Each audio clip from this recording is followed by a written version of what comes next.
तो आज हम देखेंगे M3 का topic third, multiply by T property. अब ये होता क्या है, जब हमें कोई लैप्लास ऑफ एनी फंक्शन दिया होगा, हम उसका सबसे पहले एफ ऑफ एस फाइंड करते हैं। तो देन उसके बाद Laplace of T to the power N F of T होता है -1/n, और उस एफ ऑफ एस का nth डेरिवेटिव। मतलब अगर हमें टी की पावर 2 दी है तो हम इसका 2 बार डेरिवेटिव लेंगे। यहाँ पे माइनस, ये तो -1 रहता ही है, -1/n और इसका n डेरिवेटिव। अगर यहाँ पे सिर्फ 1 है, n -1 की पावर, तो हम यहाँ पे सिर्फ और सिर्फ एक बार ही डेरिवेटिव लेंगे। यहाँ पे 2 है तो इसका 2 बार डेरिवेटिव लेंगे। तो सबसे पहले अब हम देखते हैं उसका फर्स्ट एग्जाम्पल। उन्होंने कहा है कि find the Laplace of T into sine t. अब हम सबसे पहले क्या करते हैं, जो भी मल्टीप्लाई बाय टी के साथ फंक्शन होता है, ट्रिग्नोमेट्रिक फंक्शन हो या फिर कोई भी फंक्शन हो, हम उससे पहले एफ ऑफ टी कंसिडर करते हैं। Consider f of T is equal to sine t. अब हम फाइंड करेंगे Laplace of f of t, मतलब Laplace of sine t is equal to, ये हो जाएगा लैप्लास ऑफ साइन टी। अब हमें पता है कि साइन का लैप्लास क्या होता है, ए डिवाइड बाय अब यहाँ पे n और t, मतलब साइन के और t के बीच में कुछ भी नहीं है नंबर, मतलब यहाँ पे आएगा सिर्फ a 1 डिवाइडेड बाय, ये हो गया s स्क्वायर प्लस यहाँ पे a स्क्वायर, मतलब 1 का स्क्वायर 1 ही रहता है। ये हो गया आपका f ऑफ s। अब हमें f ऑफ s भी मिल चुका है। अब हमें उसका nth डेरिवेटिव लेना पड़ेगा। यहाँ पे देखिए t की पावर सिर्फ 1 है, तो अब हम सिर्फ यहाँ पे लिखेंगे पहले कि by multiply by T property, क्योंकि यहाँ पे t साइन को मल्टीप्लाई है। अगर प्लस होता तो हम सिर्फ t का और साइन का लैप्लास फाइंड करके छोड़ देते, पर यहाँ पे t मल्टीप्लाई है, तो इसलिए हम लिखेंगे कि मल्टीप्लाई बाय टी की प्रॉपर्टी हम यूज़ करेंगे। अब सबसे पहले हम लिख लेंगे कि t into F of S, तो ये हो जाएगा हमारा -1/1। अब देखिए टी की पावर 1, इसलिए 1 यहाँ पे 1 नहीं लिखा तो चलेगा। तो ये हो गया इस -1 इंटू d⁻n, तो यहाँ पे आएगा 1 और ds⁻1, और आगे हमारा एफ ऑफ एस फंक्शन। तो हम इसे लिख सकते हैं कि लैप्लास ऑफ टी इंटू, अब ये हमारा साइन इज इक्वल टू ये -1 और ये d⁻1 और ये ds, यहाँ पे 1 नहीं लिखा भी तो चलेगा, पावर 1 जब होती है हम उसे लिखते नहीं है, सिंपल। एफ ऑफ एस है हमारा 1 divide by S square plus 1। अब आगे हम क्या करेंगे, इसका डेरिवेटिव फाइंड करेंगे। अब सबसे पहले तो इसका ये -1 बाहर रहेगा। अब इसका डेरिवेटिव हम कैसे फाइंड करेंगे, तो सिंपली हम देख सकते हैं कि यहाँ पे u बाय v का डेरिवेटिव वाला रूल लगेगा।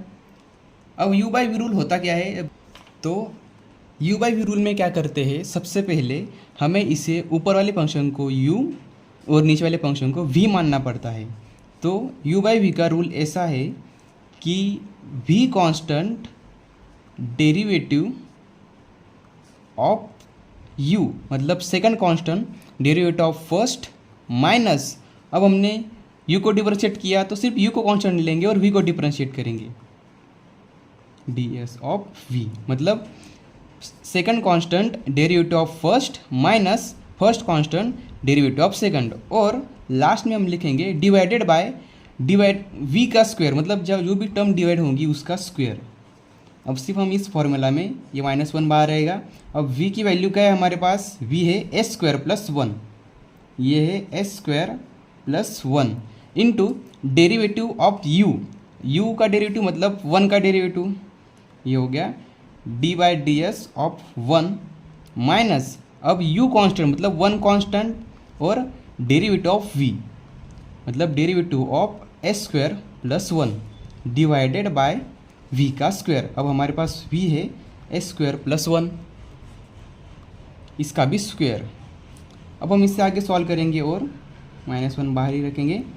ये है s स्क्वायर प्लस 1 ये तो जैसा कि वैसा रहेगा। अब नंबर का डेरिवेटिव, अब 1 का डेरिवेटिव रहता है 0 सिंपली, तो यहाँ पे ये 0 इंटू ए स्क्वायर प्लस 1 ये हो जाएगा 0, मतलब ये पूरी टर्म 0 हो गई इतनी। आगे बची सिर्फ -1 इंटू, अब ये 1 नहीं लिखे उधर चलेगा, डेरिवेटिव ऑफ ए स्क्वायर का डेरिवेटिव है with respect to A square से पावर आगे, मतलब ये 2 आगे, और s 2 - 1 1, मतलब ये होगा 2s प्लस, अब यहाँ पे 1 है, 1 का डेरिवेटिव हो जाएगा 0 डिवाइडेड बाय, अब आगे यहाँ पे देखिए, यहाँ पे है ए स्क्वायर प्लस 1 और उसका होल स्क्वायर, मतलब हम a प्लस बी का स्क्वायर फॉर्मूला यूज़ कर सकते हैं, बट यहाँ पे अंदर एक स्क्वायर है, तो यहाँ पे हमने नहीं भी यूज़ किया तो भी हम इसे आगे सॉल्व कर सकते हैं, मतलब स्क्वायर है, दो स्क्वायर हम ले नहीं सकते, तो सिर्फ डिवाइड में हम उसे एज इट इज़ लिख देंगे। आगे हम इसे सिंप्लीफाई करेंगे तो ये हो जाएगा -1 इंटू -2s, ये हो जाएगा +2s divided by a square plus 1 का स्क्वायर। यहाँ पे आपका फाइनल आंसर आ गया। अब हम आगे देखते हैं कि जब टी स्क्वायर आएगा तो हम इसे कैसे सॉल्व करेंगे। तो हमारा सेकंड एग्जांपल है कि Laplace of T square into sine 2t। सबसे पहले हम क्या करते हैं, इस ट्रिग्नोमेट्रिक फंक्शन को पहले यहाँ पे पुट करते हैं। इसका मतलब हम पहले कंसीडर करेंगे, consider F of T is equal to sine 2t। अब हम लैप्लास फाइंड करेंगे एफ ऑफ टी का, तो ये हो जाएगा Laplace of sign 2t।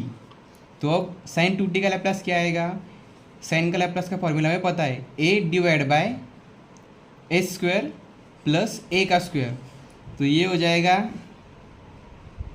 a यहाँ पे 2a, तो फिर ये हो जाएगा 2 divided by a square plus A square. अब हमें साइन 2t का लैप्लास मिल गया, तो अब हम इसे कंसिडर करेंगे कि अब हमारा आंसर है एफ ऑफ एस। अब यहाँ पे मल्टीप्लाई बाय टी है तो हम लिखेंगे by using multiply by T property, multiply by T property.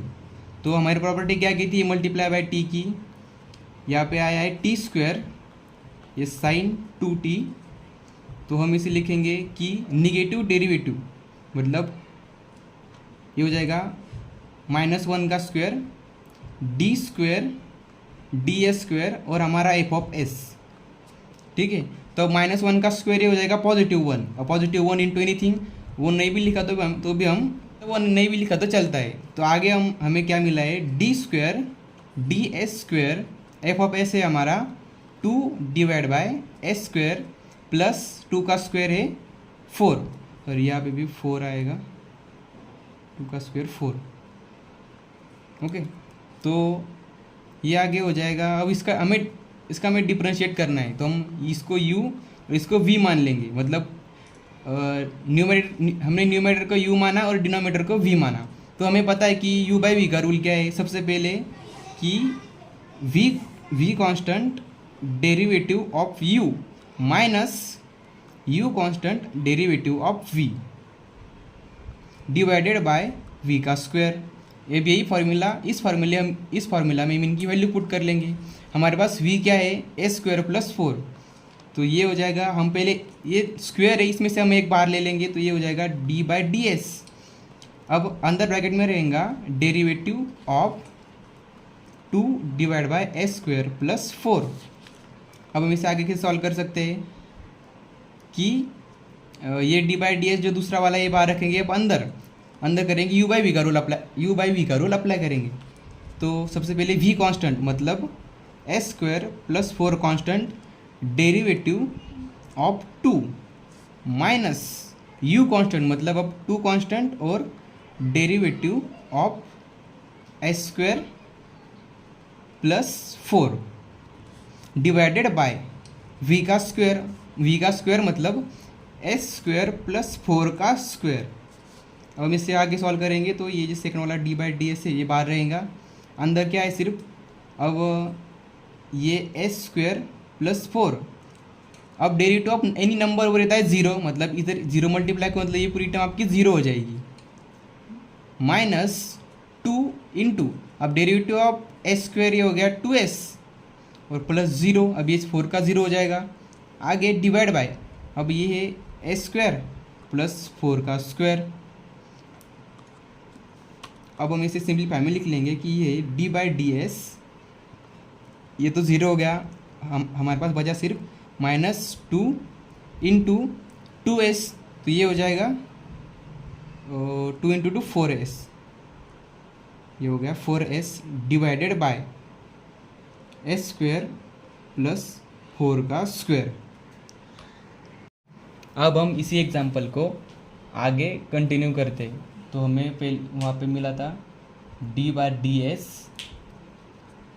ये हो गया minus 4s divide by S square plus 4 bracket square.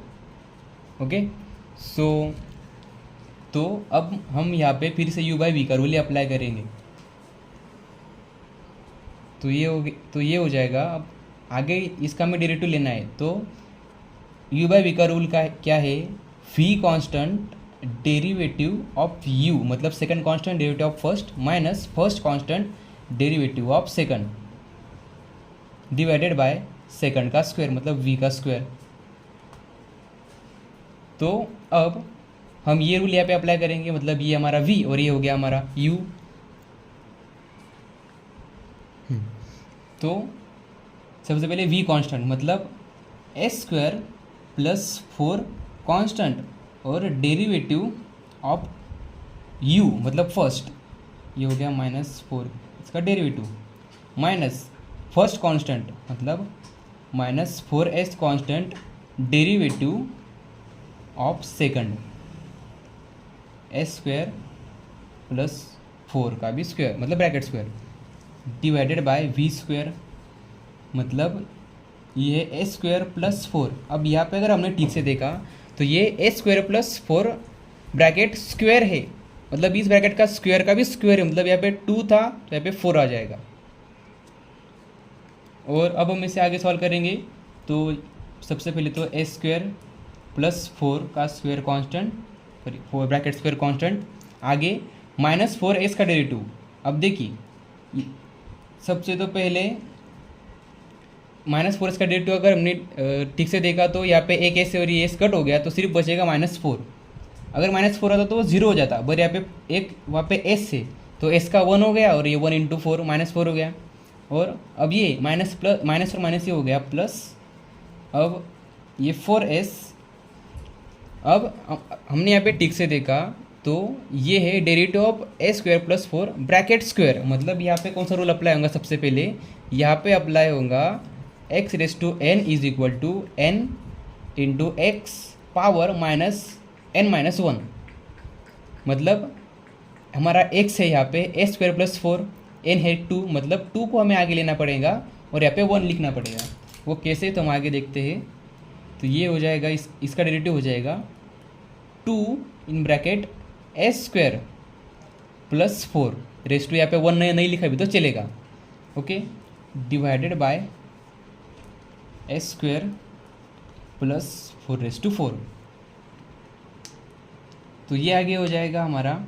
अब ये -4 को मैं आगे लिख लेता हूँ सिंपल नंबर को, ये है S square plus 4 bracket square plus, अब ये 4s और ये 2, ये हो जाएगा 8s, अंदर बचा आगे देखिए। अब यहाँ पे ए स्क्वायर प्लस 4 है, इस हमने derivative of A square plus 4 का तो ले लिया, बट अंदर हमने derivative of A square plus 4 bracket square का ले लिया, बट ए स्क्वायर प्लस 4 का रह गया, मतलब यहाँ पे एक टर्म लिखनी रह गई कि derivative of A square plus 4।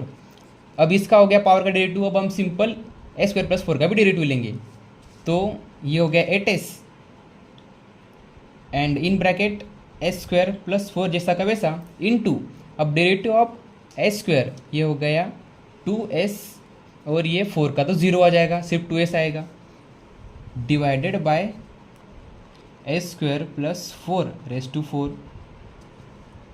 Is equal to, अब ये -4 यही पे रखा ये हो गया एस स्क्वायर प्लस 4 का भी स्क्वायर, ये 8s और ये 2s, ये हो गया 8 to the 16 s into S, ये हो गया एस स्क्वायर 16 एस स्क्वायर, ये आ गया, अंदर बचा सिर्फ S square plus 4 divided by S square plus 4 bracket square.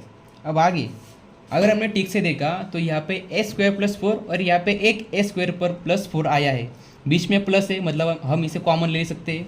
तो हम इसे बाहर ब्रैकेट के बाहर लेंगे तो हमें मिलेगा S square plus 4 in bracket ये -4 इंटू, अब यहाँ पे स्क्वायर में से एक ए स्क्वायर प्लस 4 बाहर गया तो अंदर बचा सिर्फ एक ए स्क्वायर प्लस 4, स्क्वायर नहीं क्योंकि स्क्वायर में से एक हमने बाहर ले लिया, प्लस ये है 16 एस स्क्वायर, ये ए स्क्वायर प्लस 4 तो हमने बाहर ले लिया कॉमन दोनों टर्म में से, मतलब उसे हम यहाँ पे सिर्फ एक ही इसलिए मैंने वहाँ पे लिखा नहीं। अब ये हो गया S square plus 4 raise to 4, अब ये एस स्क्वायर प्लस 4 और इस रेस टू 4 में से एक, मतलब यहाँ पे 3 बच गया, देखते हैं कैसे। तो ये हो गया, और सबसे पहले देखते हैं कि -4 को अंदर कैसे डालेंगे। तो ये -4 है तो ये हो जाएगा -4 into S square plus 4 into 4, ये हो गया -16 प्लस ये 16 S square divided by S square plus 4, इसमें से एक आ गया तो ये यहाँ पे आ गया 3, मतलब ये कॉमन टर्म भी चलेगी और इसमें से एक भी चला गया। अब हमें क्या, अब हमें जो टर्म मिली है वो लिख लेंगे, -4 एस स्क्वायर और प्लस 4 एस स्क्वायर, ये हो जाएगा। अब 4 में से 16 में से 4 गए तो ये हो गए 12, ये हो गया 12 और एस स्क्वायर जैसा का वैसा ही रहेगा। और ये देखिए अब ये है -16, हाँ अब यहाँ पे -16 divided by S square plus 4 का क्यूब। अब यहाँ पे आगे कुछ सॉल्व हो नहीं सकता, तो ये हो गया आपका फाइनल आंसर। तो अगर आपको वीडियो पसंद आया होगा तो अपने दोस्तों के साथ ज़रूर शेयर कीजिए और सब्सक्राइब कीजिए मेरे चैनल को for more engineering concept. Thank you for watching. Don't forget to screenshot the answers.